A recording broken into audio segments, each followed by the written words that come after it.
You're watching the Batter Fans Network. Welcome everybody to what's part three of our 2026 MLS team preview show. We are coming live from not from the West Coast, but we're going to be covering the West Coast with a couple of West Coast teams. Now, it was originally supposed to be 5 teams that we covered tonight, but we do have a special guest. Take two of the defending 2024 MLS champions, LA Galaxy. Last night, unfortunately, we just missed each other, but tonight we're making it up because we couldn't go without giving the LA Galaxy a preview. So without further ado, Mr. Edgar from Nags. What's going on, Edgar? How are you doing, sir? Man, I'm having a great time. It finally rained here again. It's nice and cold outside. It's something in the 40s. I love this weather. I hate the heat, but it just means that MLS season is about to begin because it always rains at the start of the MLS season over here. Does it? Yeah, for some reason I it didn't know always that. rains. In fact, the last two MLS Cups, it rained both on opening day and on MLS Cup. Interesting. Look, the more you know. All right, so real quick, we're going to start off the way we did with everybody yesterday. In 60 seconds or less, could you just recap the 2025 LA Galaxy season? Can I scream for 60 seconds? Yeah. No, just an absolute nightmare. You and a lot of other people kept asking me, hey, if you would win, if somebody told you win MLS Cup and in the following season you'll be absolutely trash, would you take it? And almost everybody's like, yeah, of course, of course. Um, I mean, of course, I would love to win a cup anytime. It happened before in 2005. Galaxy won a cup. The following year, absolute trash, but not to this extent. This is unheard of. So I think the worst part was that they lost in every which way possible, and there were so many things to point the finger at. But I think the biggest one was like lack of depth at every position, and the defense, which has always been a Achilles heel for the team, was exposed, and that just made it absolutely worse. You guys had almost the worst defense in the league, giving up 66 goals. I think maybe KC gave up 70, I want to say. But yeah, it was pretty bad. And I think that the year that you won the cup in 2024, your defense kind of picked up halfway through the season. And I felt like that's kind of what helped get you guys there. What exactly happened to the defense from one year to the next? Well, like I said, the defense has always been like a real thorn in the side of this team. It's been an issue since the Omar Gonzalez and AJ De La Garza days. Is my audio okay, by the way? Did I say I something thought it weird? sounded good. I don't know how everybody else is hearing you. Okay, I let me think you're good. just check it just in case. But yeah, Galaxy hasn't had a real solid defense in quite a while. Because the focus has been. Let me fix it here. I think Okay, you're good. the focus for so long has been Much on. better. Thank you. The focus has been on flashier attacking forwards, like Chicharito, Zlatan, right? I mean the Santos, I mean those Santos brothers, right? And suddenly the team's defense, was left out to dry. And the reason it's kind of interesting, it's like a mirage, right? You mentioned the defense looked better towards the end of the season, right? It's a combination of Galaxy bringing in, your paisano, Carlos Garces into shore up the defense. He's quick. Deportivo Pereira. Um, Yep. yeah, the kid is really quick. He was making up for some of the mistakes that the defense was making. But at the same time, on the other side of the field, the offense really picked things up. They went from like just scoring, goals here and there to like really going off, especially in the playoffs. They just ran through everybody in the playoffs until they got to Seattle, and then obviously the final against New York. So people weren't looking at the defense as much because they didn't have much to worry about. The few times that they were called upon to do things, they did so just barely, right, making for some exciting play. But when Ricky Puig was out for the entirety of the 2025 season, and then some other important players were no longer there. We're talking about Mark Delgado and talking about my goodness, el Uruguayo que se fue a Nashville, Gaston Brugman, and and then of course Dejan Belich going to Kansas City. That's the spine of your team. So these guys are all gone. Galaxy tries to bring in some players to provide some depth, and it just doesn't work. So lack of depth, and then all of a sudden that defense is exposed, And it doesn't matter what Garces does. Mayoshida's too slow. Zanka, who's brought in to try and show up the defense, too slow. Es un tronco. And it's just that Galaxy defense was so soft up the middle. There was a huge gap between the defensive mids and the center backs that when teams would attack, they would go into that little area right at the top of the 90, and they'd be like, hey, wait a minute. We have space to do whatever the hell we want. And you see players just score these bangers from the top of the box, or they would find people cutting into the box, and they would score these amazing goals. And you're looking at it up in the stands, you're like, oh my God, are they aware of this? Obviously they were, but because they did something about it during this offseason. But Right, yeah, that's where I'm it going. was So very what are the frustrating. key? Well, before we get to the key additions, what are the key departures over the offseason? Miguel Berry is gone. He never did much. People liked him because he would come in and score a clutch goal like once in a blue moon, and people would call him Sanberry, and that was cute. But in the end, didn't Yeah. really do much.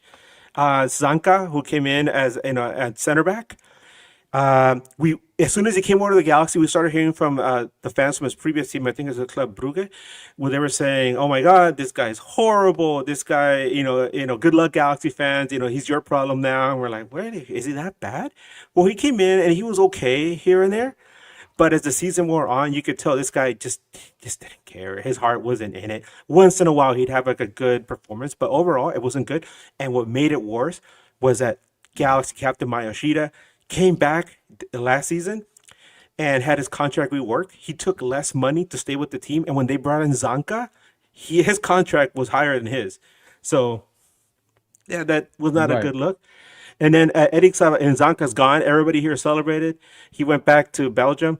Eric Zavaleta, he's gone. That's Coach Banny's nephew. In case a lot of people didn't know, people were calling him the Nepo baby. He was there Whoa, forever. I wasn't aware of that. Yes, he was there with him in TFC. He brought him with him to Galaxy, so the dude had a job guaranteed no matter what. But now he's retired. So those three guys are all gone, and everybody was celebrating each of them. And Ricky Pooch is probably the biggest departure, right? Technically. Yeah, that is a gray area, and I don't know how much time we have to get into it because it's been a topic of debate among Galaxy fans and podcasters. Whereas, okay, Ricky was out for all of last season, right? And so the plan was he comes back this season, and we were not sure what Ricky Puig we're gonna get because it's a serious injury if you're gone for that long. Well, Right. now he re-injured the same knee, by the way, in a pickup game, from what I heard. He re-injured the Oh, same knee in a pickup game in Barcelona, so he's out for another season. You got to start the whole process again. Now he's gone for 2 years.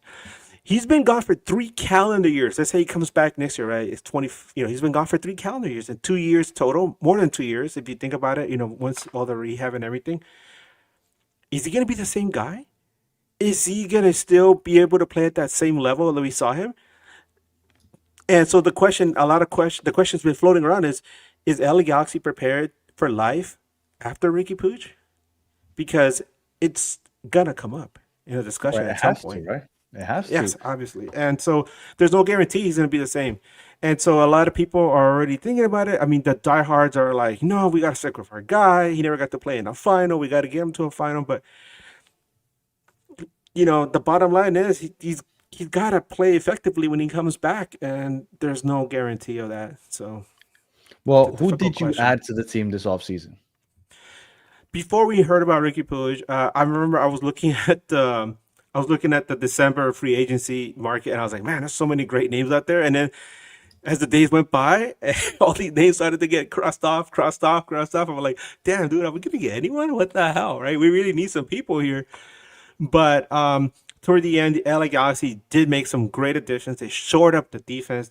They got Jacob Justin Hack. Glesnes from Philly, Justin Hack from New York City, Hmm. Eric Tommy from Sporting Kansas City, KC. Yep. and then João Klaus, who came in right after we found out that Ricky's going to be out for the season. Galaxy announced that he was going to be gone for the season, so that they put him in that special clause where you could replace a DP with a DP. João Klaus, in my conversation with Matt Baker, who covers St. Louis City, I asked him, is João Klaus really a DP caliber player? And he's like, if you had like a tier, he's like at the very bottom tier of a DP player. He might not even classify as a DP player by the end of the season, but he's like, he is DP level, but he's on the verge, he's on the border there where he could fall below. But the other thing that he did say, and another thing that we also heard about Eric Tommy from Juan Cisneros, Colombiano, covers Kansas City, Yep. he told us that both of them said that Klaus and Tommy suffered from not getting enough service from their teammates. So João Klaus, St. Louis had a horrible season. I was told he was the one bright spot for his team, and that without him, it would have been a lot worse. With Eric Tommy, the question was like, how good could he be? Kansas City's been so bad for so long, and He's you also saw that old. they. Pardon me? You think he's old? No, he's a young guy. He's not that old. He was playing in the Bundesliga. I think he's like 31, maybe at the most.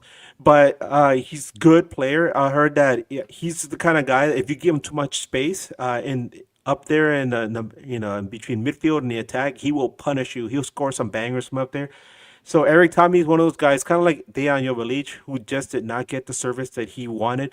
Kansas City had a really rough time trying to incorporate Dejan Joveljic into their attack until they finally figured it out. And with Eric Tommy, the question always was, how good could he really be? But they just couldn't figure out how to get the ball to him. And when he did the best that he could with it. And you still have Peck on one side, Painsil on the other. And look, you added. I thought what you guys did for the back line was underrated with Justin Hack, Glesnes. I thought that you guys did a great job shoring up the back line. I think the Galaxy are looking, I mean, as solid as you can after losing Pooch for the season. Now, I put up here what the MLS is projecting for your starting 11 to be. Your thoughts on the projected start formation and lineup for the Galaxy as far as the MLS has it? Well, there's several questions in there. One of them is like, where's Maya Yoshida, right? He's the captain. He's center back. Well, Father Time is undefeated. And we were discussing that last night on our big megapod. Like, where does Yoshida fit on his team, right? He's obviously been the captain. He captained the team to MLS Cup, but he doesn't have the legs anymore. One of the biggest issues with the defense last year was that when he played or Zanka was playing, Garces was forced to run up and down, cover for them. And this is why we found out he's the fastest player in MLS, because that dude had to like really run his ass off to try to cover for his teammates. But as much as we love Ayoshida, a consummate professional, it's just a really great captain, great voice for his team. It's just he doesn't really fit there. So yes, you're right. You have Glesnes, you have Hack there, but there's so many options now. You have Carlos Garces, we talked about. He has another year under his belt, another year to mature as a player. We heard last year that he had temper issues and he got into Vandy's doghouse. But as the year progressed, we started seeing that he started showing signs of maturity. Also, another player that was a revelation during the year, Galaxy brought up a player from Ventura County FC, which is our next MLS Next Pro team. He's a center back called Chris Rindo. And he's also a guy who could fit as a starter if given the opportunity. Because when he did come in, he fit in perfectly, and he did fantastic playing alongside whoever you put him at center back. So there's a lot of options in the back for this Galaxy team, which is something we haven't had in a while. And not just options, like solid options. And then there's Yoshida, who we think it might be his last year with the team. He might even leave. But during the summer transfer window, but who's to say? There's a lot of other question marks. Like you also had on there, you bring it back real quick, the starting lineup. Marco Royce. Marco Royce is not built to play 34 matches in the season. All right, so I think we're gonna have Eric Tommy there. You might have a Ruben Ramos might get an opportunity to play. He's a youngster with the LA Galaxy. You might have some other Edwin Cerrillo maybe fit in there, because we also heard that Eric Tommy can also play on the wing, so he could take over for Paintil, he could take over for Pack. So there's some options there in the middle. We might see Royce, we might see Tommy platooning in the middle. But one of the interesting things, we have Klaus at top, right? Before Klaus came in, one of the questions was, what is LA Galaxy going to do at forward? Because we struggled to score a lot of goals last year. even though we had Pinto and Peck, they just didn't get the same kind of service that they did when they had Puig, when they had Delgado there. So the question was like, okay, we need somebody who can score goals. It wasn't Christian Ramirez. It wasn't Miguel Barry. When Mateus Nascimento was in there, he's a youngster who was playing for Botafogo in Brazil. When he was in there, the team did better. But the thing was that he got injured a couple of times, so he was out, and he was on loan. The question was like, okay, do you want to invest in Nascimento, bring him back? He's still a project. We don't know if he's going to work out, or do you go and get a mid to a little higher level forward from what MLS has, and then Puig gets hurt, right? And at that point, Galaxy had already went ahead and said that they were going to extend the loan with Nascimento for 6 months. So he's here until June 30th on contract, as a loan. But then they went and got João Klaus. And then the question is, okay, so you got this kid for 6 more months. You're giving an opportunity to prove himself. But then you bring in João Klaus, who is a DP level starter. So how does this all fit? At the start of the season, there is some wiggle room because you have CONCACAF Champions Cup and you have league play. But once the Champions Cup is done and you have to focus on league play, how often is Nascimento going to be able to play? Right. It's a big question mark up there. So, but as far as the wings, you have Johnny Nelson, Miki Yamane. We also have Julian Aude, Mauricio Cuevas. These are all players that could start, which is amazing. We're so lucky to have these fullbacks. Right there, you have Johnny Nelson and Miki Yamane. A lot of people think Miki Yamane might be his last season with LA Galaxy, and they think Mauricio Cuevas is a better option. He's quicker. He comes back on defense a lot quicker as well. And then you have Julian Aude, Tor Argentino, who, if he can stay on his feet and stop rolling around the ground when anybody even breathes on him, I think he'll be amazing. But we have these great options at fullback. So going into this season, what's the expectation from the fan base for the LA Galaxy coming off of the horrible season last year? To compete. I think nobody wants a repeat of 2025, and I don't know if it's an expectation because every LA Galaxy team, you expect them to be contending for a cup or at least contending for a playoff spot. After 2025, it was like a huge, I don't want to say like a reality check because that was more than a reality check. That was like an ongoing nightmare.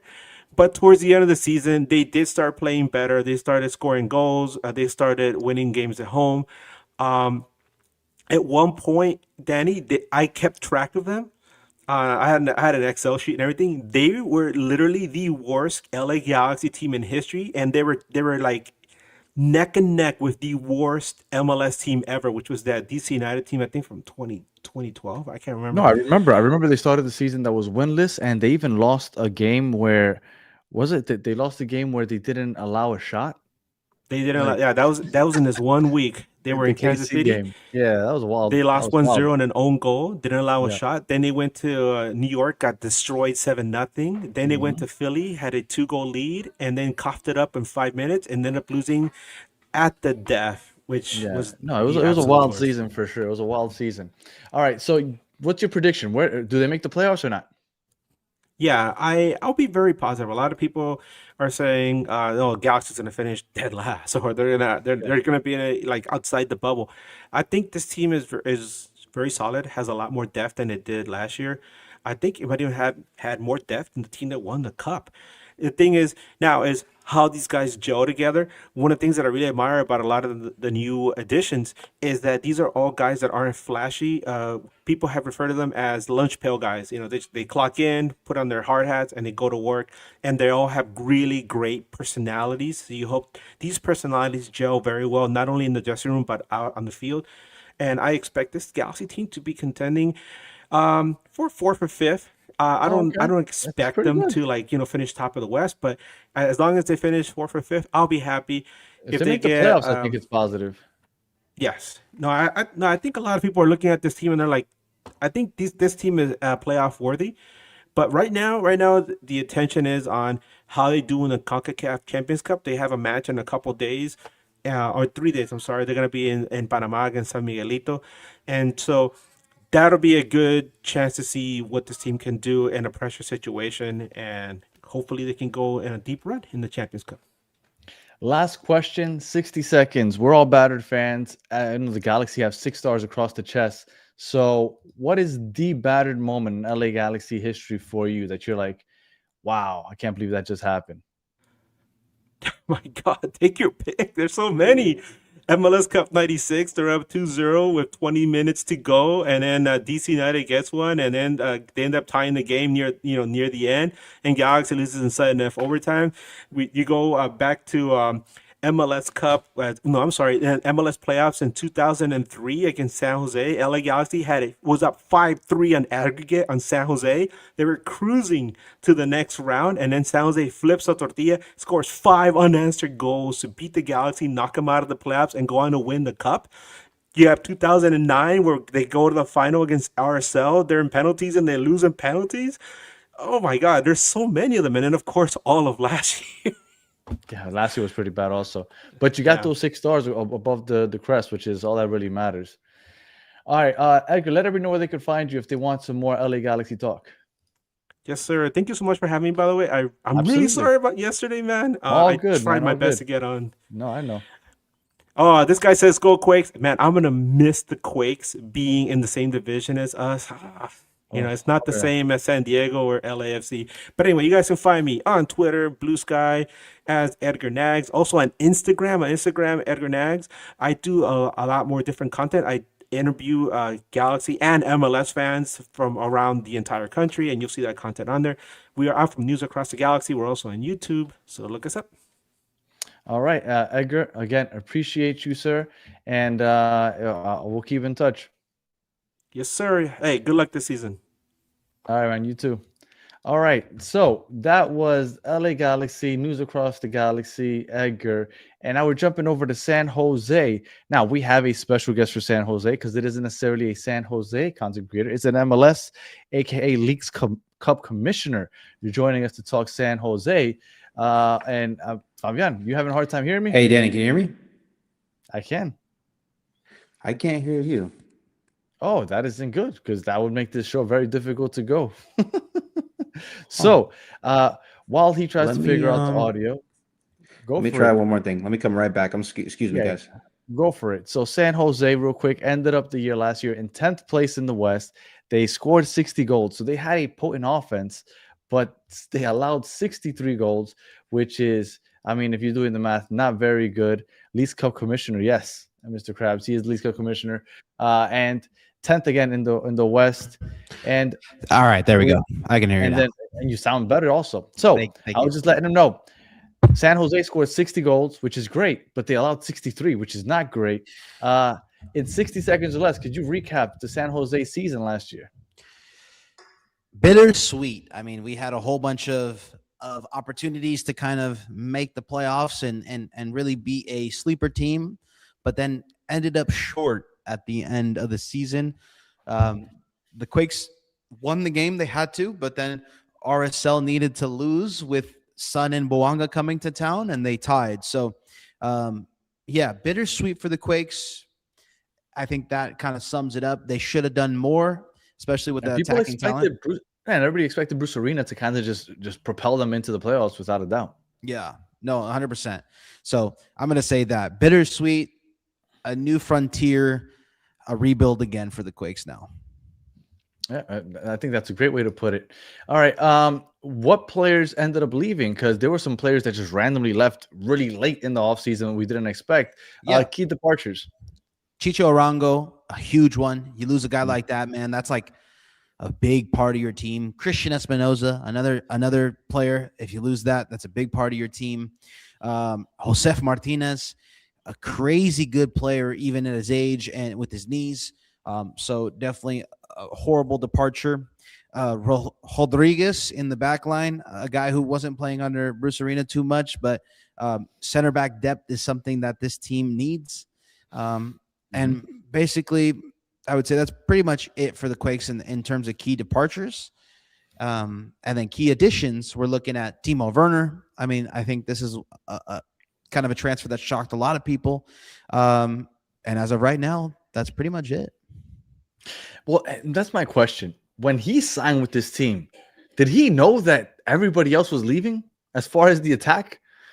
Honestly, Timo Werner was very upfront, and he said, "Hey, Bruce Arena came to Leipzig with PowerPoints, and I learned about San Jose and how beautiful the city is, and everything." So shout out to Bruce Arena knowing how to sell a team, but In the also at the city. same time, yeah, in a city, but also at the same time, like, yikes, it could be a scary time in San Jose if Timo doesn't get any help.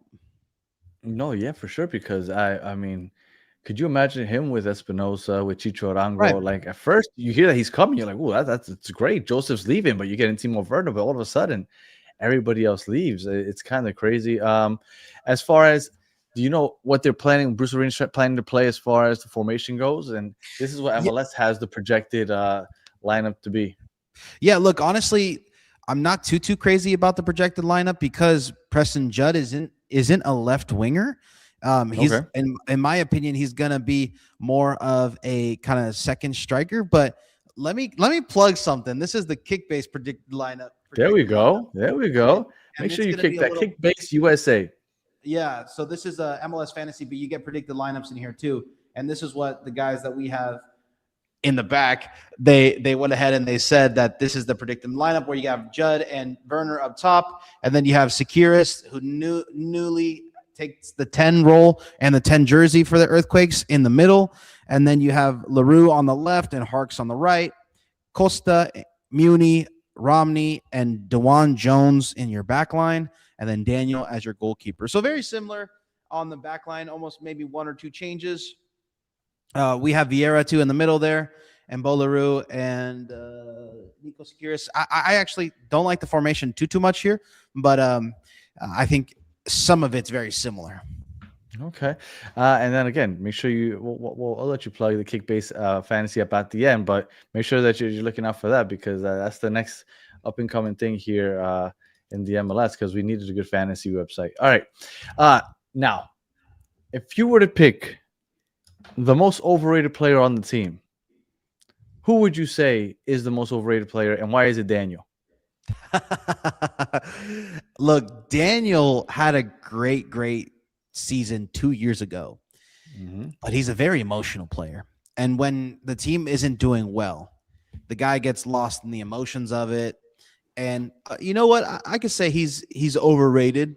But I can't say he's the most overrated player on the team. I think it has to be the center backs, right? Like for Bruce Arena to roll these two guys out there once more, nothing different from last year. It's kind of crazy to me, man. You gave up so many believes goals. in him. He believes in him. Even though they allowed 63 goals. And I have to kind of say that they're overrated because they still have their positions. They still have their spots in this lineup. And in my opinion, I think you kind of need to bring in some center backs, but Bruce believes in them.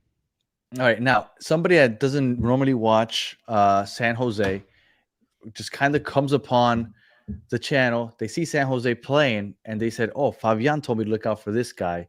Yeah. Who's that guy that they don't know about, but they should probably keep an eye on? Yeah, look, Bolaru was that player last year for the San Jose Earthquakes. He's probably looking to make that next step into MLS kind of stardom. I mean, he was a breakout player last year, but he needs to take that next step into the upper echelon of center mids in MLS to kind of make this Quakes team a good Quakes team. Another guy who you need to really keep an eye on is Nico Sekiris. He's a famously underaged U.S. youth kind of team player. So every time it's the U20s, he's always 16 or 17, and he always makes a difference on those teams. Now, can he do it for the Quakes? I mean, he just took over the 10 jersey. I mean, you can't be the 10 without playing in a lot of games or at least being a focal point of that offense. So personally, I need to say that Nico Sekiris is going to pop off too for the Quakes. So Nico and Bolaru are two guys you should be kind of looking out for. Man, Redwood City in the house. Holy smokes. What's up? Yeah, what's up? Yeah, that's my hometown. I mean, it's a small city out in the Bay Area in between San Jose and San Francisco. So that's funny. Yeah, Redwood City in the house, man. I was surprised because I was in San Francisco and I was going to go to the 49er Stadium and I figured it was in San Francisco. It's in Santa Clara. Like I had to drive like half an hour, 45 minutes down south. I was like, what the hell is this? Like It's basically San Jose though. Yeah. Is it? Yeah. Like you're basically 1 mile away from San Jose at that point. Oh, really? Oh, see, I Yeah. wasn't aware. Yeah, so it was interesting when I went out there. By the way, I drove from Vegas to San Francisco. What a Oh, wow. boring ass drive. At first, it was cool, like, oh, that's so beautiful, desert, mount. After a while, when you see desert for 3, 4, 5 hours, it's like, Yeah. okay, I need something else. I mean, that's like a 9-hour thing. That's not Yeah, a it was 4 like 8 hour hours. thing. Yeah, it Yeah. was like 8 hours. It was cool though. It was me and my wife. I don't know. We like car trips and we just talk shit. I had a good time.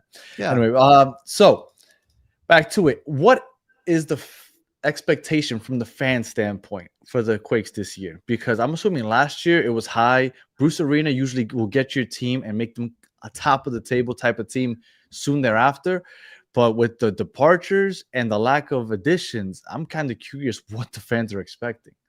Yeah, look, I mean, fans are pretty much expecting to be Timo Werner and the boys. I mean, this is a team that doesn't have any expectations, really. I mean, you expect these guys to at least put in a non-wooden spoon kind of run, but with the amount of assets going into all the other teams, it's kind of hard to think that the Quakes didn't get better this offseason. They got worse, right? So it's another rebuild year. Quakes fans are excited because they get their first kind of European star since George Best in the 70s.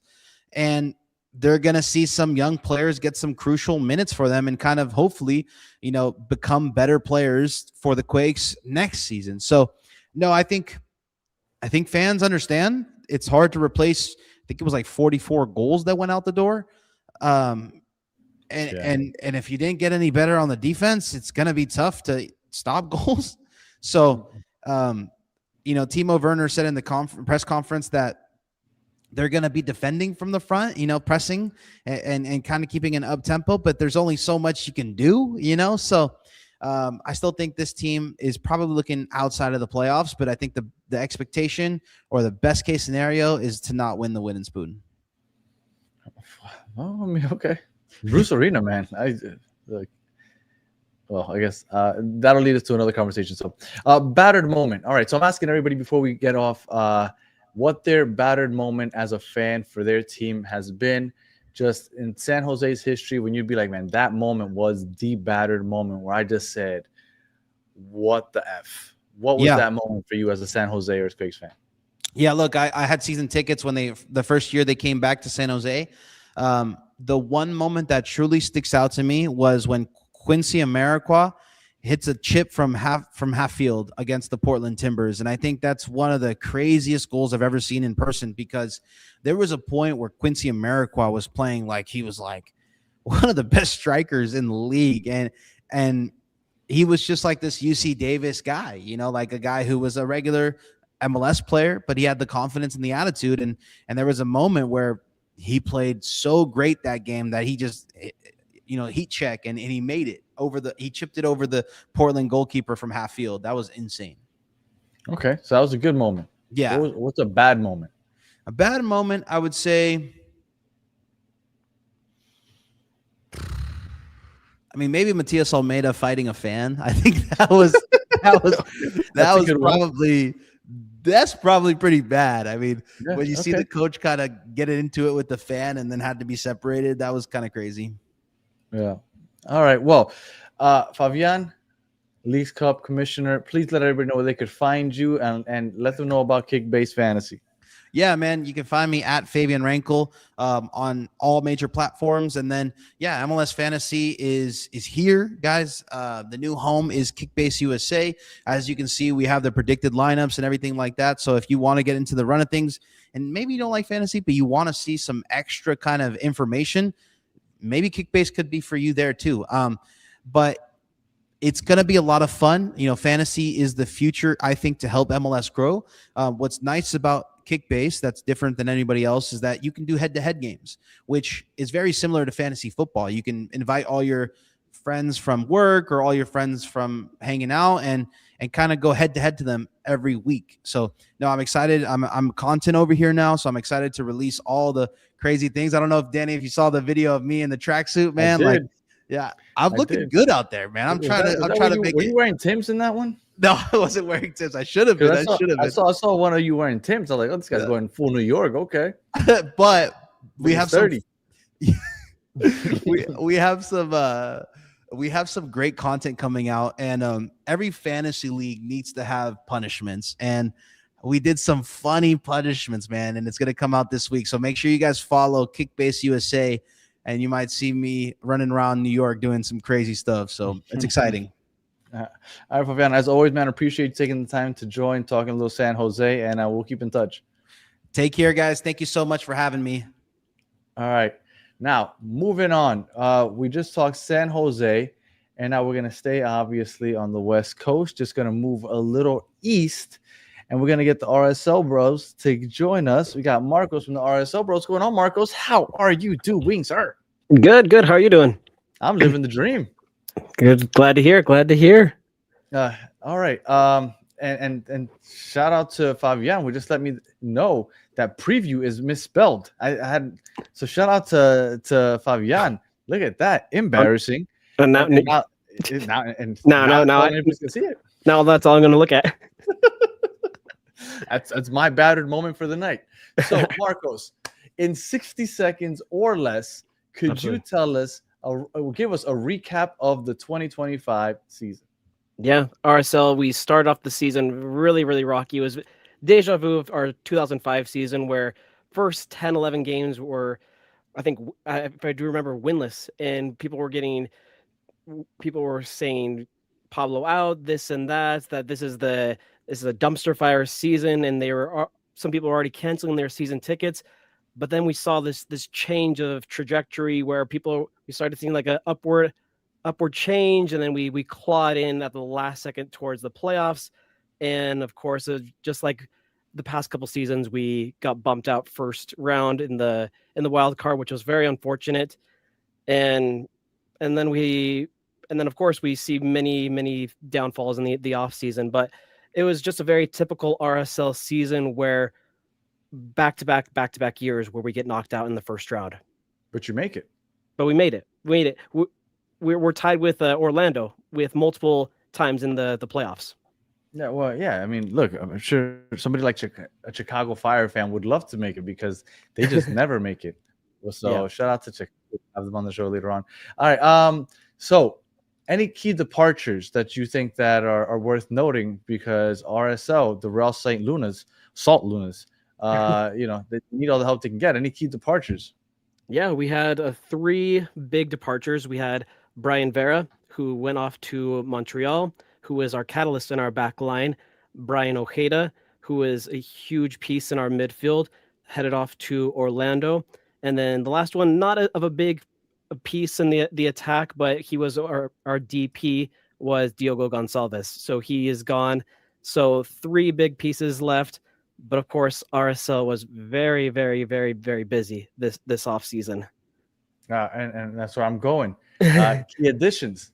Yes. So we had six key additions. All of them were key, but for me, the ones that were key were Lucas Engel, who came from Cincinnati, who was over in Millsboro, who's helping with that backline problem, obviously with losing Brian Vera. Mm-hmm. We brought in Sanabria, who was playing over there in Liga MX, who plays for the Uruguayan national team, so brings that international experience. And then we bring in Morgan, who plays who was playing over there in the French league. So we got some midfield, we got some defense, we got some attack to help us big time. Well, MLS dropped their projected 11. When you look at this, what do you think about the projected 11 that the MLS had for Russell Link? They have you guys playing a 3-5-2. I see Yedlin out there on the right, Luna obviously in the middle. What do you think about the projected 11 that the MLS put out there? Yeah, I don't have Kickbase. Sorry, Fabian.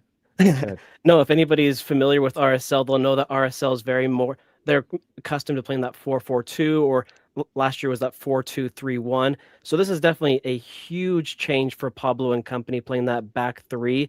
And honestly, it's kind of shaky if you know how shaky RSL was with their back line, having many problems with their goal differential. So we'll see how this goes. All their preseason games so far, they played that back 3, and it worked pretty well. Engel and Glad, they're a really good pairing so far. So I'm excited to see how well that works. Obviously, Engel and Yedlin, they played together in Cincy, so they know each other very well. I'm excited for this duo of Sanabria. Sanabria on that wing, crossing it in over to Morgan and Victor, and that right there is going to be killer. All right. Now, as far as just looking at your team, was there a player that you would say or consider overrated? I mean, I look at your roster and I can't say yes. So maybe you can enlighten me. Is there a player that you would consider a little overrated on the Raw Salt Lake roster? That's a tough one. I usually have one to pick, and I usually talk crap about them, but on Raw Salt Lake, I don't have any. Yeah, so I don't know if you're gonna... it's always tough to talk bad on your own team, of course, but I'm gonna have to go with talk bad about my teams all the time. I'm gonna have to go with. I'll go with 2 at the moment. I'll Okay. go with Jay Glad. Okay. We saw towards the end of last season many downfalls where a lot of goals were his fault, bad communication with player on the back line with him. We saw it a couple times so far in preseason over there in Portugal and a little bit in California. So that's what kind of worries me. Another one is Emeka Nelly. When Emeka Nelly first came onto the stage in MLS, people were comparing him to Diego Chara. Is he the next Diego Chara? Is he up and coming? Ever since he's gotten injured, ever since a lot of that, we haven't heard much of that. His downfall has been very much. So I'm not sure what's next for Emeka and Nelly. So that's what kind of worries me. And you know what? And I know some people might say DeAndre Yedlin because for some reason DeAndre gets a lot of hate. I like DeAndre Yedlin. I don't know why people hate on DeAndre Yedlin so much. No, DeAndre Yedlin has gotten a lot of love since coming to Utah. Yeah, I like DeAndre Yedlin. All right, so if somebody were to stumble across an RSL game and they'd say, you know what, let me look out for this guy because Marcos told me this is the guy that I need to kind of keep an eye on because he kind of under the radar. Who's that guy? Yeah, I guess when you first think of RSL, you think of obviously Diego Luna. You think of Xavier Gozo, but this player, he just barely came onto the scene. He was only with RSL for I think like the last little bit of the season. Victor Olotunji. We saw on decision day against St. Louis where he scored the brace. This guy's tall, he's fast, he's got that pace. So that's a player I think he only scored 4 goals in his last couple of games of the season. Watch out, he's going to score about 10, 11 goals this season. But we got in double digits. Okay, I think he's going to be up there because RSL has one of the. I'm not going to say the best, but I'm going to say top 5 best attacks in the Western Conference. I love the confidence, Marcos. Don't want to say anybody's overrated. We got the top 5 offense in the league. I like it. So in the West. All right. So expectations. Now, you guys obviously you make the playoffs. That's almost like we were talking about just a minute or two ago. What are the expectations from a fan standpoint for RSL? And do you think they'll meet those expectations? Yeah, I think expectations are always obviously every season to make the playoffs, but I think the fans' expectations this season, first and foremost, is to get out that first round because we haven't been out of the first round since 2021, and fans are frustrated and they want this to be the year. They want this to be the year where we finally punch our ticket to the second round and be able to obviously have home field advantage because that if we're not playing for that, then what's the reason? They haven't come out and announced it yet. But I think that this year we're not going to have that 3-game first round, just because when you look at the way that kind of the schedule is laid out, that it goes all the way to the first week of November, and then they have that international break. If they were to do the 3 legs, it would end up the final would end up being like on Christmas Day weekend. So I highly doubt that they do that. So I really don't think that they're going to have that unless they play on a Wednesday, which I think would be absurd. Yeah, and just do 3 games in 7 days. But no, it's normal. So every year they got to change up the format somehow. Yeah, but hey, look, if it's a one-off, maybe RSL can't get out of the first round. Just got to win that one game. Exactly. All right. Now, the last question I ask every guest: battered moments. We are the Battered Fans Network. This was based off of just us watching our teams do miserable. They keep us battered. They keep us sad, but we stay loyal. What is that one RSL battered moment that you're like, this is the moment that I just always think about and I cringe? I hate that it happened. Yep. What is that battered moment for the RSL fans? I think I agree with every RSL fans when I say this. 2013 MLS Cup when we lost to KC. I I was crying. I remember watching that game, and if VAR was around back in 2013, RSL would have won that game. So, Yeah. yep, you have to go back and watch that goal. It was definitely should not have been called, but yeah, that was one of the coldest MLS Cups and temperature. So it was brutal. It was so brutal to watch, and Yeah. not fun. Not fun. I started watching the MLS around 2013. I don't remember that at all. I mean, I had just started. I don't even know if I watched the final. But that's interesting. Okay, so I have to go back and check that out. Yeah. So All right. So Marcos, I appreciate you taking the time to join, talk a little RSL. Please let everybody know where they want to follow, where they can find you if they want more in-depth RSL talk. absolutely, if you guys want to catch some RSL content, check us out on X or Instagram at the RSL Bros. All right, Marcos, again, appreciate you, and let's keep in touch so we get you on the show more often. Absolutely, thank you so much. All right, man, have a good one. Take care. All right, so that was the Raw Salt Lunas, and now we're moving on to Dallas with my main man, Mr. Joe Shaw. How are you doing, sir? Man, I am feeling good. It's a new year. It's a new season. And, like any good battered Cowboys fan at the start of a season, you say, this year's our year, right? And then the season kicks off and then reality sets in. But that's not what's happening here with FC Dallas. I'm doing well. How are you? I don't know. I remember last year we did this. And I don't know if you remember doing this last year, where you were like, they're just selling everybody, right? And then all of a sudden they brought in Lucho, and it was the Mucho. And well, I guess I'll do it as I've been doing it with everybody else. In 60 seconds or less, could you just recap the 2025 season for the Dallas or FC Dallas? Yeah, so we got a brand new coach, Eric Quill, former Dallas player, came in and took over for Nico Estevez, who got fired halfway through 2024. We went ahead and sent him over to Austin, and they're doing real fine with Nico Estevez. So I think it worked out real well for us. Eric Quill brought in a bunch of guys after he sold a bunch of guys, and we thought that Lucho was going to be the linchpin to unlock some offensive firepower. That didn't work out so well for us. And we were middling in about 13th position in the West in July, and we sold Lucho. And ever since it became Moose's team, we were able to march all the way up into 7th place in the playoffs, eventually losing in 2 games to the Whitecaps, but it really has become Moose's team. And so the biggest takeaway from 2025 is that this team likes to build around Musa, likes to counterattack, and is buying into what Quill is selling. Are you surprised that Musa's still there? Yes, but So am I. my first prediction. Do we want to jump into that? I want to make sure you can jump around. You know, I don't care.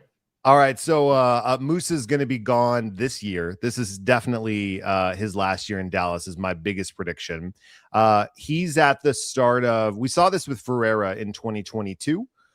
He's in that like World Cup fringe spot where he's going to show up and show out in the first half of the season, trying to get that World Cup lock. For Musa, it's for Croatia.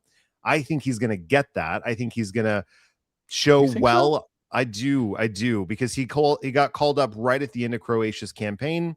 The coach is really liking what he's doing down in Dallas, and I think being based here for at least one of Croatia's games here in Dallas is going to be helpful for Musa. So I think he's going to do well. He's going to score.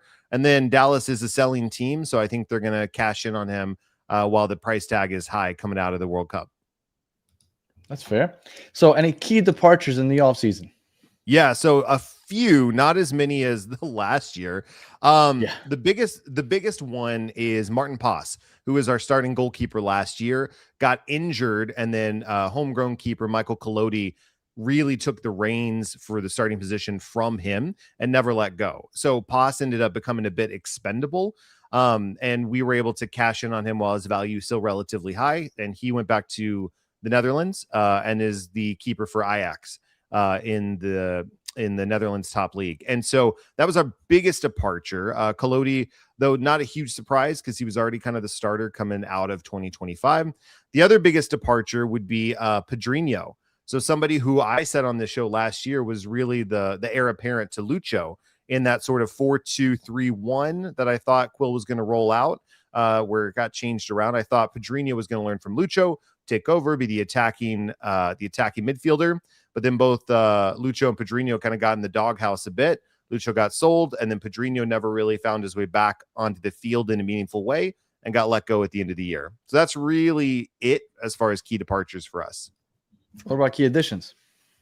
So the biggest key addition, I would say, is a Swedish wingback by the name of Herman Johansson. Very Swedish name. And what's interesting about Johansson, we've got a couple of others, some draft picks, some other midfielders. Now I'll get into one that might be really intriguing here in a moment.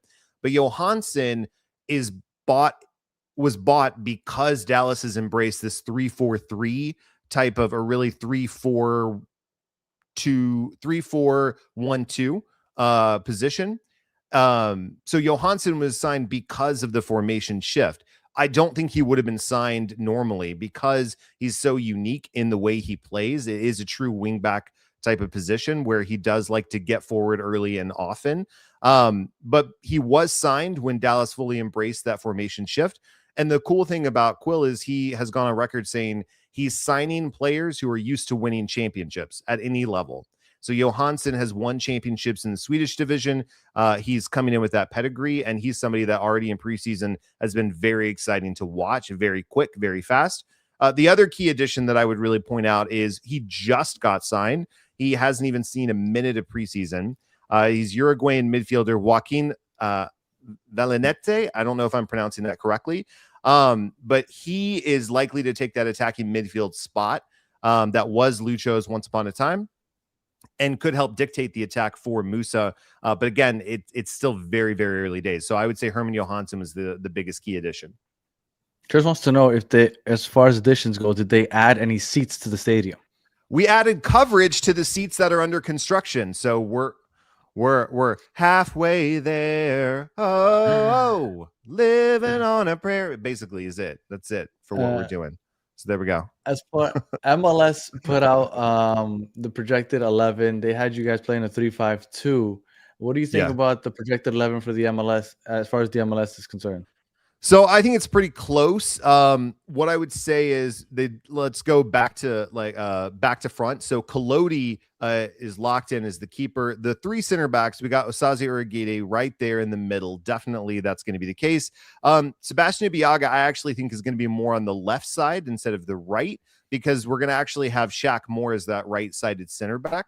Johansson is going to be in that right wing back spot. Yeah, BYOS, man, bring your own seats. It's just like Saturday morning with the kids, right? If you don't bring a seat, you stand. Everyone knows that, right? So Shaq Moore is going to be that right-sided center back. Johansson is going to be the right wing back. Kamungo is going to be there in that left wing back formation. Nolan Norris is somebody who Quill definitely wants to put in that left center back spot. He's still a little green as far as he's still a little error prone. So you're likely going to see Ibeagha start there, but Ibeagha slowly will get edged out by Norris, is my take, as the season progresses. Ramiro right there in the center with Kayeke, that's definitely going to be the start. Chris Kappas is going to be sitting actually more centrally underneath Farrington and Musa to start. But what you're going to see when Joaquin gets his legs under him is Joaquin likely to take that attacking midfield spot. Kappas sliding back, bumping Ramiro to the bench, and having Kayeke and Kappas partner each other, or Ramiro and Kappas, depending on how things are going. And then, Farrington, Musa, you can just write them in pen. Farrington, Musa up top, Collodi and net. Those are the written in pen starters for sure, as well as Urigide center back. So pretty close is what I would say. If you were to tell me or just name one player that you said, you know what, this player's overrated on this team, who would it be? It's hard because I think a lot of Dallas players are appropriately rated. What I would say is probably Sebastian Ibeagha. I like Seb a lot. I think a lot of people outside of Dallas have him higher up in their minds because of the LAFC MLS Cup win back in 2022. I've never really felt super confident with him in the back. He's good for a few goals for sure, both scoring and letting in. But he's someone that I think other people seem to put a little bit more stock in him. The other player that's probably overrated, I think Shaq Moore is pretty appropriately rated, but Well, I was probably about to say Shaq Moore. Shaq Moore. Yeah, Shaq Moore is probably the other one that I would say is close to that. If somebody were to stumble upon a FC Dallas game by accident, and they're like, "Oh, but Joe told me to look out for this guy because this guy, Joe said he's gonna pop out. Like I'm gonna notice him. Let me look out for him. Where's he at? Who's that guy?" All right. So last year on the show, I said Osaze Urugide, and I'm very pleased with how that pick. He balled out. Yeah, that worked out really well. So Musa is there. MLS is going to be pushing you towards Musa, especially if he gets even a whiff of getting on the Croatian national team. But you need to keep your eye on that Swedish wingback with the blonde hair streaking up the side. Herman Johansson is somebody that you are going to want to watch, and he's going to be fun and exciting to watch. Most likely, you're going to see the Dallas attack shift to that right side a bit more because Johansson is going to want to get up and get those balls into the box for both Farrington, and Musa. Yep. All right. Expectations from the fan standpoint, and will they meet those expectations? So this year, our expectations are home playoff game in the series, like home field advantage in the series. I think the ceiling for this team could even be as high as fourth in the West. I still think we're missing that final gear to push us into the top 2 or really even top 3 spots. But I would say if everything fires on all cylinders, if we keep Musa, or at least we sign a tangible replacement for Musa when he gets sold, then I could see us getting into that top 4 spot. But absent of that, just hosting a home playoff series in that first round would be success. And then my final question to every guest of the 30 guests that we're having over the 4 nights. This is the Battered Fans Network. We are all battered fans. We've all had battered fan moments. What is the battered moment as an FC Dallas fan or Dallas Burn? Your choice. So out of all history, yeah? Yeah. All Dallas history? Yeah. All 31 years. All 30. The worst moment was 2010 MLS Cup final where we lost it to Colorado in extra time. And it was in Toronto. This is when the MLS Cup was, rotating around like the Super Bowl, not at the home stadium. And we went up 1-0. David Ferreira, Jesus' dad, scored a beautiful goal. Connor Casey fell into the net basically with a goal to tie it up. And then I think it was Makumba Kanji got the game winner while tearing his ACL or something in extra time. It was awful. It was absolutely awful. I was sitting there on the couch with my buddy, and I remember my buddy 5 seconds before that said, "Man, I'd really hate to lose it in penalties." And then Colorado scored, and I turned to him and said, "Well, you got your wish. Congratulations." We did not lose it in penalties. I was so mad. That was definitely the worst, and it's the only time we've been to an MLS Cup, so it sucked. Yeah. All right. Well, Joe, appreciate you jumping on and talk Dallas. Please let everybody know where they can find you, and let Soccer Daddy know that Human United FC is not an EPL team. It is not an EPL team. So it is my own personal brand, and it is an attempt to highlight human stories through the lens of soccer. So that's where the Humans United FC play on words comes in. You can follow me on Instagram at Humans United FC. If you're on Twitter, it's at Detox, DTALKS. Joe, that's for another show that I do. And I just got to shout out Danny's Florida Panthers hat. As always, looking nice, looking fresh. That's what we like to see. Very nice. And, all the best for another MLS season. Much appreciated, Joe, as always. I love having you on, and we'll keep in touch. We got to have you back on. All right. Sounds good, man. All right, Joe. All right. And we move back to the West Coast. We have the Portland Timbers. And there you are, Adam, with Adam Sussman. How are you doing, sir? I'm doing great, man. You got a lot of energy for 11 o'clock East Coast time. Oh, man, I don't sleep. Sleep is for it's overrated. I'll be up late. I was at the last 10 days. I was at the Coachella Valley Invitational broadcasting preseason matches. So I flew from California to Portland at like 7 a.m. this morning. So we just did our full season preview pod, but excited to give you a taste here. I think it's awesome that California gets that every year, because I hear about so many people going out there for it. We usually have a Sporting KC. We have a guest that usually comes on with us. He's like, "Dude, I can't. I'm over here at the Coachella." I'm like, "Hey, man, more power to you." Yeah, I'm not complaining with going to SoCal in February. It's a good time. Very cool. All right, 2025. Yep. 60 seconds or less. Could you recap the 2025 Phil Neville season? Timbers had their best start through 10 games in MLS history. They scored 20 goals through their first 10 games. Unfortunately, teams sort of figured them out attacking wise after that. Portland, after being, I think, a point away from second, were then one of the lesser teams, certainly in MLS, through their final 20 or so games. Ultimately, as you see on the screen, 41 goals was their least in a decade, and their 48 goals against was their best since 2018. But simply the attacking output that Evander provided for Portland in 2024 was certainly lacking. And the number 10 that came in to replace Evander, David Acosta, had a pretty big shoulder injury that we didn't know about until the season was over. So bad that it's going to keep him out going into 2026. But overall, at least it was a positive to make the playoffs, and they took the number 1 seed San Diego to a game 3 in what was a super exciting game 2 win at Providence Park. But then they lost 4-0 for their season to end. That's a rough, because I didn't realize that they had scored. How many goals was it in the first 10? 20 goals through 10 games, and then it was under a goal That a is game wild. after that. Yeah. Yeah, because then you 20, so it's 21 goals in the next 24 games. Yep. That's a steep drop off. Through the first 10 games, they scored 3 or more goals 5 times. And I remember the first game of the season. That was that Jaden Nelson game where Big Ball Kamal got the red card, and then Jaden Nelson scored like a hat trick. I think it was a very exciting. Yeah, Nelson looked like Messi in that game. Like I was projecting him to be a starter for the Canadian national team at the World Cup after that. He's on Austin now, though, so yeah, a little bit different. I know. And actually, we're going to talk Austin right after you. So we're talking Jaden Nelson then. But back to Portland. Key departures this offseason. Obviously, you know of one of them in David Ashala. He was probably the Timbers' best and most important midfielder.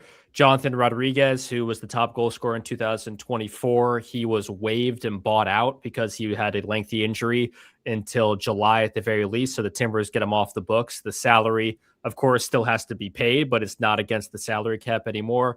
Longtime center back Dar Zuparic is gone. He went to go play in the Israeli Premier League. Christian Paredes, who's the second longest tenured Portland Timber, is now back in his home country of Paraguay.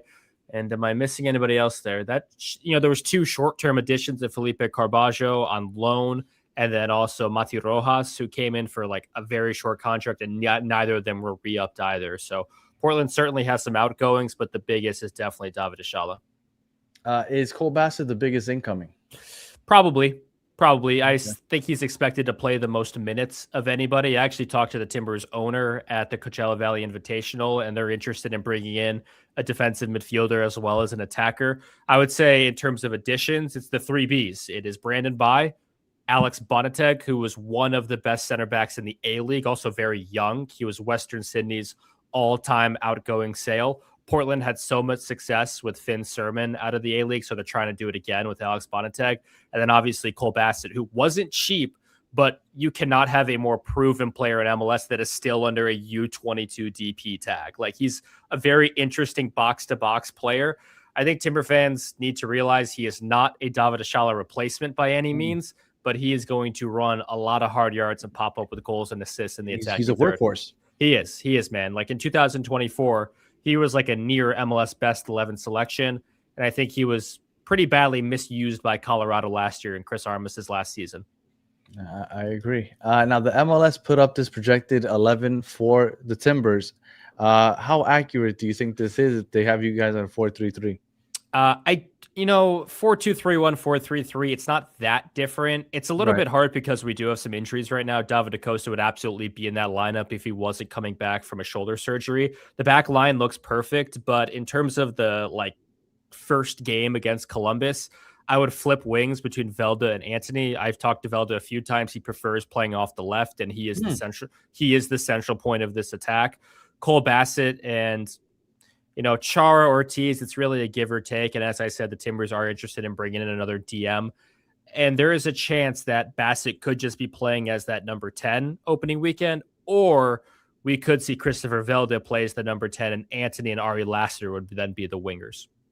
You guys have Lassiter. Jeez. Yeah, last year he's been everywhere. Yeah, he's weirdly sort of valuable because there's not that many left-footed players in MLS that can deliver a good cross, and he's not going to pop up with a lot of goals. But I think he's a pretty good crosser of the ball from the left wing. My thing with him is it's always been his finishing. Like he puts himself in position, but he just can't finish consistently. All right, most overrated player on the team. You know, I host the Timbers. Whenever I ask this, I know people are like, "Oh." I host the Timbers pre-game and post-game show, so I don't want to get fired here. I'll rephrase it a little bit. I would say there's a lot of a player that let the fan base down a little bit last year was João Ortiz because he's a full Ecuadorian international. Timber fans were expecting him to come in and probably eat up the most minutes. He went through, multiple stretches of like 3 or 4 games where he didn't even get onto the pitch. He didn't play, I think, a second in the playoff series against San Diego either. And now that David Ashala and Christian Paredes are gone, João Ortiz absolutely needs to perform. Like, there's no more of an excuse period for him. João Ortiz is expected to be a much bigger part of this team after what was a kind of disappointing year 1 in Portland. Fair. I'm going to reword that question because every time I ask most overrated player, everybody's like, I don't It's want to scary, talk man. It's scary. I get it. I think if you ask that question in like week 30 of the MLS season compared to week 0, nobody would have an issue answering it. Yeah. But everybody's so optimistic before the season starts. It's more of a, who do you think people are expecting too much of, Yeah. But I'm going to reword that moving forward. All right. Player to watch for. So let's say somebody stumbles upon a Portland Timbers game and they say, you know what? Adam told me to look out for this guy because he's going to pop out of the screen at me. Who is that guy that they should be looking out for? Christopher Velda, for all the right and wrong reasons. The Timbers DP, who they acquired from Olympiacos last summer, only got 8 regular season games under his belt, and then was honestly like going toe-to-toe with Anders Dreyer in the playoff series up until game 3. Tell you what, man, he is an absolute hothead. Like, I was broadcasting his preseason matches. He was kicking out of the advertising boards. He was like shoving out at DC United defenders. He is what the Portland Timbers have been needing from an attitude and a spiciness. I've talked to assistant coaches about him. They say he's Sebastian Blanco-esque. For those MLS fans that remember Sebastian Blanco, one of the best Timbers of all time. But also, he is a very technically gifted player. He was probably the best attacker in Poland for 2 years and then was like so-so in Greece. He wasn't cheap either. Like, he was an expensive DP over the summer for the Timbers, and he is expected to be probably a double-digit goal scorer. I was researching about it. There's 11 players in MLS last year that had double-digit goals and double-digit assists. I think Velda is probably a prime candidate in the Western Conference to join that club. I like that. All right. What are the expectations from the fan base for Portland this year? From the fan base, I would say is to earn an outright playoff spot. I think the top of the West, and I know this is such a dangerous game to play every year, but seems pretty solidified between, I think Vancouver could drop off a little bit, but San Diego and LAFC seem kind of untouchable in that top. I think San Diego's going to take a step back also. Yeah, but even if they do, they're still going to be like a top 4 team. And I don't think Minnesota took as big of a step down as other people realize. They still have a lot of talent on that roster. And elsewhere, like, I think Facundo Torres is probably the most talented addition you're going to see in the Western Conference, along with Matty Bogusz for Houston. So I think those teams had better top end signings, but Portland, this is a really good and really young back line. And there is coaches behind the scenes that know how to coach defense. And I like James Pantemis in net. He had a top 10 save percentage last year and was significantly better than Max Crepeau overall. So I'd say the expectation is to finish somewhere between a 5 to a 7 seed, get in the playoffs, not via the wild card like they've had to do over the last 2 years. All right. And then the last question that I'm asking every guest of the 30 guests that we're going to have on here is, we are the Battered Fans Network. We were made because we're battered fans. We root for teams that break our hearts. What is that one battered moment for Portland Timbers fans? I would say it is MLS Cup 2021, where they are down They are down 1-0 that entire game on a rainy and windy day at Providence Park against NYFC. Felipe Mora scores what should be the most famous goal in Portland Timbers history in stoppage time with what is probably the last kick of the game to take it to overtime. And the Timbers, unfortunately, do not win in PKs. Sean Johnson in front of Timbers Army wins it for him. And what's really battered about that was Diego Valeri's final kick as a Portland Timber was a missed PK in MLS Cup. So Diego Chara and Diego Valeri are the two legends of this club. And it was unfortunate to see Valeri have his final moment in green and gold like that. Yeah, that is a rough way to go out. I remember that very well, actually, because my cousin's a huge NYCFC supporter, so he was really hyped, even though I felt like, they lucked out in the Eastern Conference Finals against Philadelphia because half the team was out with COVID. So, and I'll tell you what, man, that's the last time Portland won a playoff series. Was the Western Was it? Conference Final in 2021. They won the wild card against a 17-loss RSL team, but they have not won an outright playoff series since. Well, Adam, let everyone know where they can find you if they want more Portland Timbers coverage. Yeah, you can follow me on Twitter. That's where I'm most active, Adam_Sussman. And you can see my outlet on screen, the Timber Review. That's a big podcast. And if you want an hour-long breakdown of the Timbers 2026 season, tomorrow morning, the Timber Review on Spotify, Apple Music, wherever you find your podcast, you can get a whole Timbers rundown. For sure. Then that's the goal here. Give you a quick 15 minutes, but if you want the in-depth, make sure that you go and check everybody's channel out that comes on the show because they give you a more depth analysis. And we appreciate you taking the time, Adam. Thanks, Dan. Good luck with the rest of these. Right. You too. Have a good one.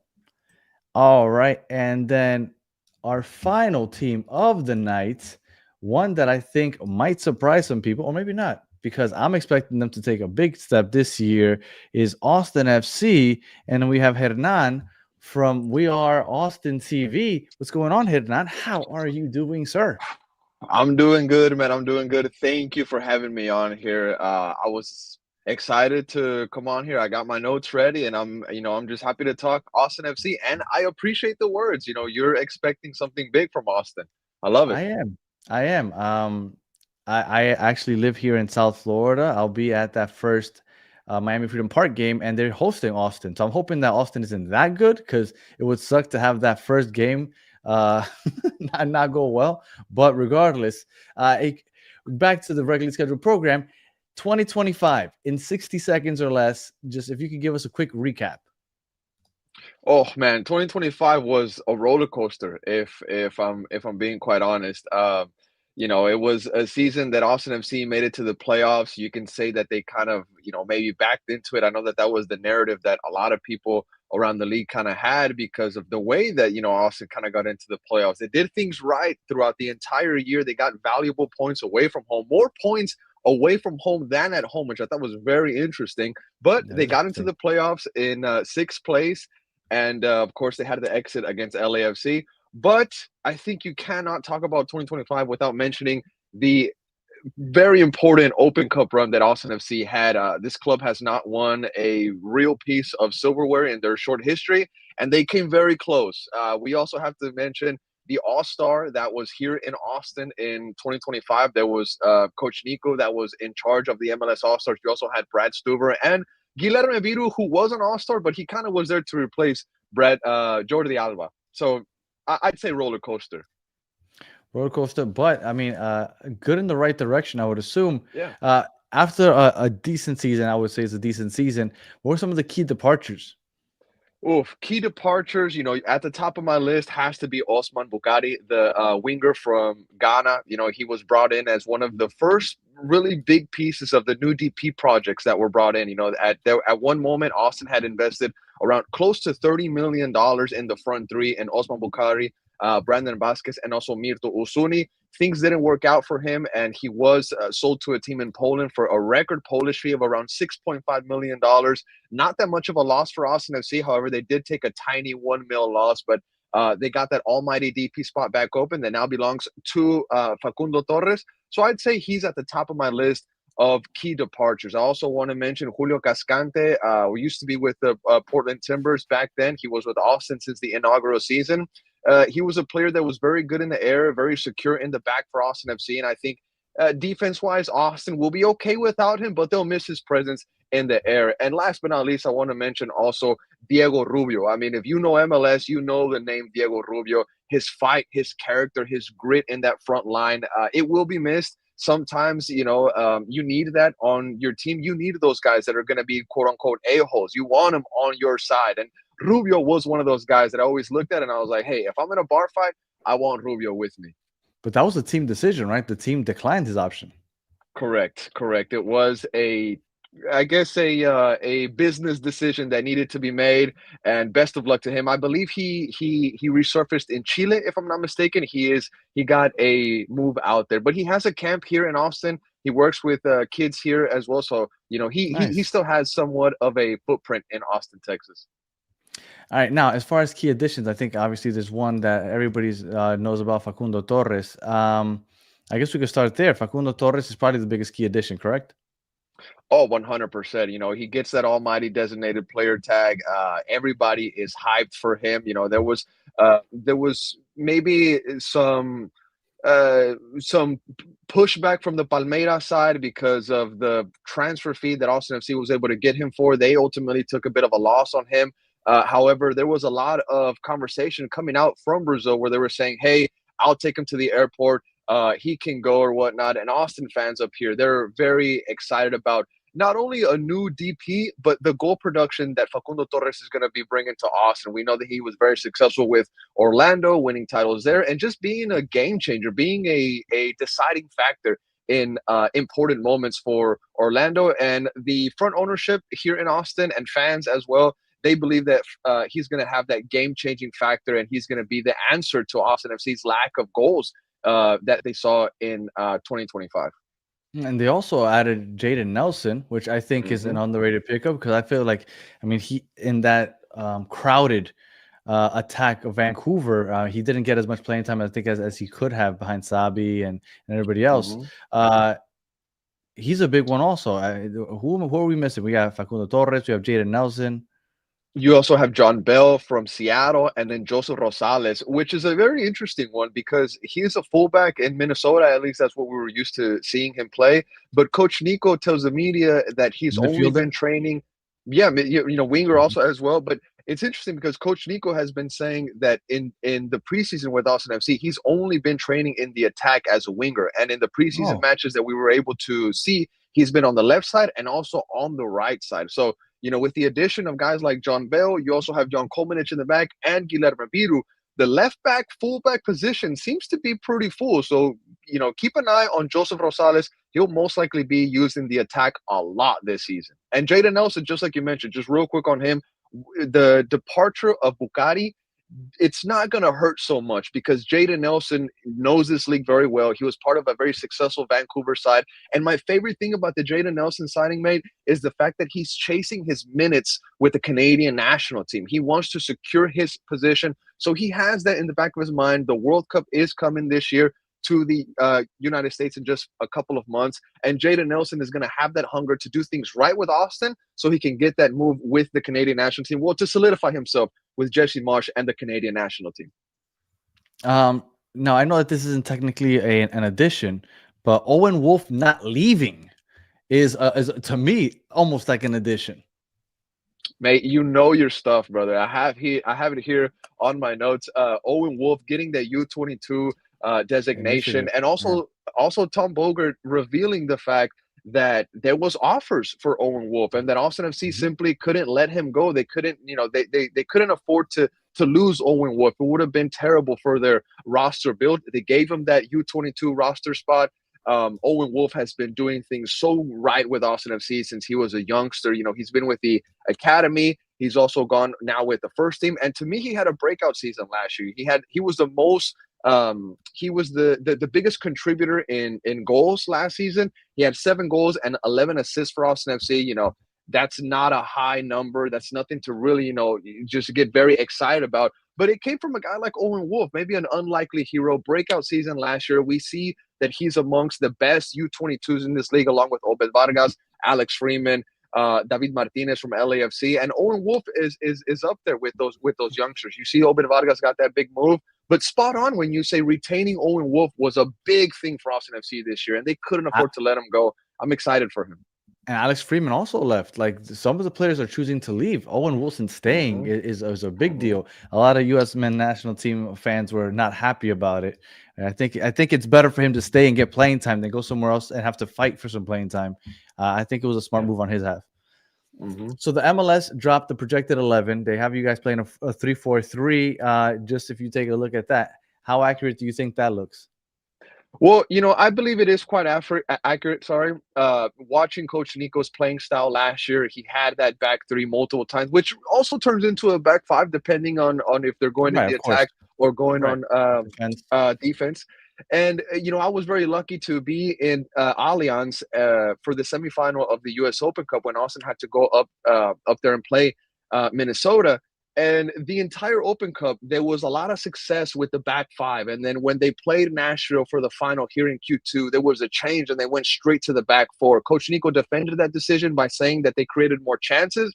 But a lot of people down here in Austin were saying, why change it? Why change the idea of how you were playing in this Open Cup when things were going so right with that back five/back three?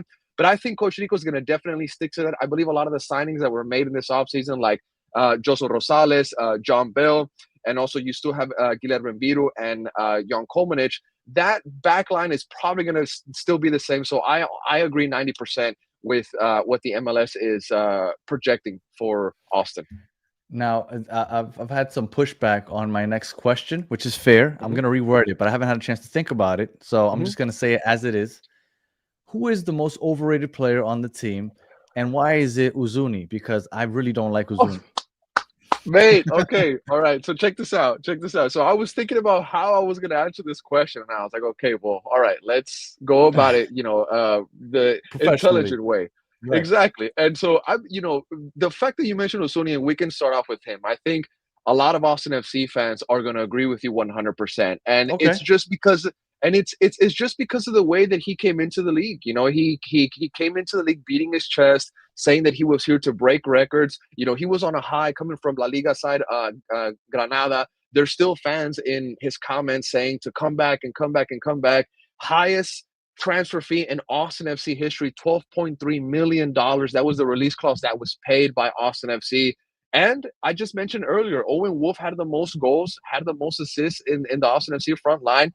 And when you bring in a guy like Mirto Usuni, the fans expected a lot more, and the fans will agree with you that they will say Mirto Usuni. But in his defense, well, not really his defense, but I'll add two more players in there. Maybe because of the expectation that was maybe surrounding them when they were signed to Austin. I want to mention Bersar Savovic. He hasn't really, kicked it on with Austin FC. He was a free agent signing. He's part of the midfield. He's not the flashiest player, but he got a red card in preseason against SKC literally a couple days ago, and it's just not a good look. And he had another lash out in last year's preseason. Again, not a good look. And Robert Taylor, I was so high on Robert Taylor when he signed with Austin FC. I still believe in him, but because of the Miami hype and him playing with Messi, I think a lot of fans down here expected a little bit more production from Robert Taylor. But I also want to defend him a little bit because getting traded to Austin FC when you probably have the dream move with playing with Lionel Messi, Sergio Busquets, Luis Suarez, Jordi Alba, the list goes on. I mean, even I would have felt a little bit, sighed a little bit. Man, I was with Miami. I'm playing with the best names in the entire world. And just out of nowhere, I got to go to Austin. And I saw a little bit of energy from Robbie Taylor. And I was so high on him when he came down to Austin. I will say this, though. He got a banger going preseason against Chicago. He's been smiling a lot more in some of the footage, he's known for that. videos and stuff. So I'm really hoping that he kicks it on. But his first half season with Austin FC, little bit underwhelming. But I think Usuni tops the list of that question. Okay. As far as players to watch, if somebody that hasn't watched Austin, they put on a game and they're like, you know what? Hernan told me to look out for this guy. Who would that guy be? We talked about him, Owen Wolf. He's a player that has been breaking out, but I don't want to spend too much time on him because we gave him flowers already. Keep an eye out for him 100%. But the return of Brandon Vasquez has to be talked about. I've really appreciated his dedication to the rehabilitation process, especially even more after we saw the setback that Ricky Puig had. He has to wait another season. And I want to give credit to Brandon Vasquez for his mental strength, for his dedication to the rehabilitation process and his work with the medical staff down here in Austin. He's still on the right timeline to make the first match against Miami at their new stadium. I'm hoping to be there myself. And Brandon Vasquez has been telling the entire media on MLS Media Day and also the Soccer Cooligans, shout out to them. But he's saying that he wants to return for that Miami Freedom Park game. And that's pretty much what everybody's setting their eyes on. And even after that, Even after that, Brandon Vasquez is hoping to make the U.S. men's national team roster. That's going to be a huge task, but his mind is there. So if he can get goals in his pocket, if he can get those performances together, I'd keep an eye on Brandon Vasquez, the return of Brandon Vasquez. If this was a movie, the return of Brandon Vasquez, I'm watching it. Now, just a hypothetical here. I'm looking at this starting 11. I see Jordi Nelson on the left. We have Torres on the right. We have Ozuni up top. If Brandon Vasquez comes back, who's the odd man out? So I actually had it on my notes here because there was a tactical formation question on there. And once Brandon Vasquez comes back, everything is going to change in that front line for Austin FC. And honestly, if Jaden Nelson has the performances that we know that he can, put out, if we have also Robert Taylor that maybe rediscovers his form, Joseph Rosales, who's going to be fighting for those wing spots also as well. Mirtu Suni better hope that he is also in the same maybe form that some of these other guys are going to be on. And then you have the addition of Facu Torres, which just turns the heat up in that kitchen. If things don't go his way, Mirtu Suni might be one of the odd man out. And one of the reasons why I say that is because there was interest from Turkey in the last business day of the Turkish Super League, where they were trying to get a move for Mirtu Suni. And if I'm not mistaken, if the number was right, the club might have gone for it, but it would have been a 50% loss. And I don't think that the club was ready to do that whatsoever. But, that attack is going to be very, very tough to, solidify yourself into once everybody is back healthy. Maybe if Brandon Vasquez was healthy, maybe they would have gone for it. Yeah. Hey, no kidding. Expectations from the fan base. What's the expectation going into this season for Austin? Austin is one of my dark horses this year. I appreciate that, honestly, mate. And I believe Austin this year, they have to shoot for a deep run in the Open Cup. They have to have that sort of maybe thorn. They have to have some sort of motivation to get back to that position where they were so close. I mean, you had a final at home and you lost it to Nashville. Nashville's a great team. They have great players. They have a great coach 100%. But at home, in front of your fans, you don't lose those finals. They also have the Leagues Cup that they can focus on. I know that that's something that a lot of MLS teams, a lot of MLS players look forward to. I've heard personally from some Austin players that they have a little bit more motivation to play international competition. And there's rumors now that some games might go to Mexico. They might be played out there. No information is official yet, but we will know soon. Deep run in the U.S. Open Cup. Group stage, not exit like eliminated, but they get out of the group stage. And then playoffs 100%. If you're Austin FC and you don't make the playoffs, what are you doing? Complete setback, complete L if you don't make the playoffs in 2026. It's an expanded picture. You made it last year. You have to be in the playoffs this year. And a deep run in the Open Cup is what I'm expecting from these boys. I'm expecting a top 4 finish in the Western Conference for Austin. If Brandon Vasquez can come back healthy and Facundo Torres can get back to his Orlando form, that's what I'm expecting. All right. Now, the way we've been ending every show with every guest, and I think you were here when I asked our last guest, Battered Fans Network. We built this just based off of being Battered fans. We love our teams. We're loyal, but they break our hearts all the time. Now, I know Austin has a very short history, but in that short history, do you guys already have a battered moment? Oh, yeah. That Open Cup final. I know there you go. That's right. We've been talking about it a couple times already. Yeah. I just hinted at it a little bit earlier, mate, but it has to be that. You've never gotten so close to a real deal historic trophy like the Lamar Hunt U.S. Open Cup trophy. And it was literally there. I mean, you could see the stadium behind me. It was already in the stadium.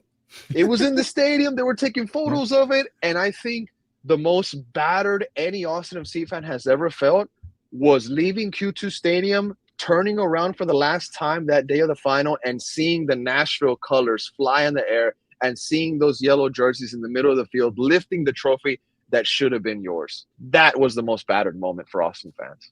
I could definitely see that. That's a rough one, especially when you get that close and it's you're still early in your history. It would have been nice to get just one for the cabinet already. Well, Hernan, I appreciate you taking the time to join me and talk some Austin. Now, for those of you that want to keep hearing about Austin, the whole goal of this is to just give you 15 minutes. But if you want to go in depth, make sure that you catch Hernan. Let them know where they can find you.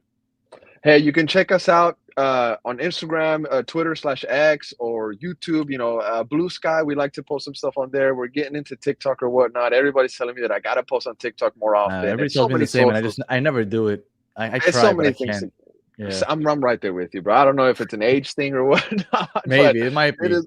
It might be. It might be. But please check us out at We're Our Austin TV. You can. Yeah, that's pretty much where you can follow us. We're very in depth with our Austin FC coverage. Tomorrow we have a media availability with the sporting director. What he's going to address the media ahead of the season opener on Saturday against the Loons. So yeah, you can check us out right there. We're Austin TV across all socials. Austin is the only professional team in Austin, right? Correct. They Austin have the FC? Longhorns down here. They have the Longhorns, but Yeah, it's a I know, college but football team. yeah, right. Yeah, no, I know, and I know it's big, but Oh, professional yeah. wise, yeah. All right. Correct. Well, Hernan, I appreciate you, like I said, and we got to make sure we keep in touch. And if you're gonna be in around here in South Florida for that April 4th game, you got to hit me up so we can do something together. 100%. My plan is I'm gonna fly into Tampa. I have family there. If they find out that I'm in Florida and I don't say hi to them, they're gonna call Hey, my I know mom how- and say, I know how "What's that up with your goes. son?" You know Yeah, what I'm yeah. saying? So I'm thinking about flying to Tampa. I have a cousin there. We're probably gonna rent a car and we're gonna go to Miami, baby. But I will All hit right. you up. Yeah, for sure, absolutely, and then for a preview also. All right, Hernan, 100%. appreciate you the time, and we'll be in touch. Thank you, brother. All right, and that wraps up part 3 of our MLS preview show. So we're halfway through. We got 2 more nights to go. We got an East tomorrow. We're doing the bubble teams in the East tomorrow. We're doing the top teams in the West tomorrow. And then on Wednesday, we'll finish it up with the top teams in the East. So make sure that you tune in for that. If you're listening on audio, we appreciate you listening to the end. Please leave us 5 stars and a comment. If you're watching on YouTube, like and subscribe. And make sure that you follow all the guests that were on the show here if you want more in-depth coverage of those specific teams. And that's it for tonight. Appreciate everybody that joined us, including Dennis. And yes, and look, Dennis, you missed San Jose, but remember, this is all on YouTube. You just got to go back, hit the rewind button, and catch that. We've done just about half the league at this point because we're 3 episodes in. We got 3 episodes to go. So make sure you check that out. So until the next one, have a good one.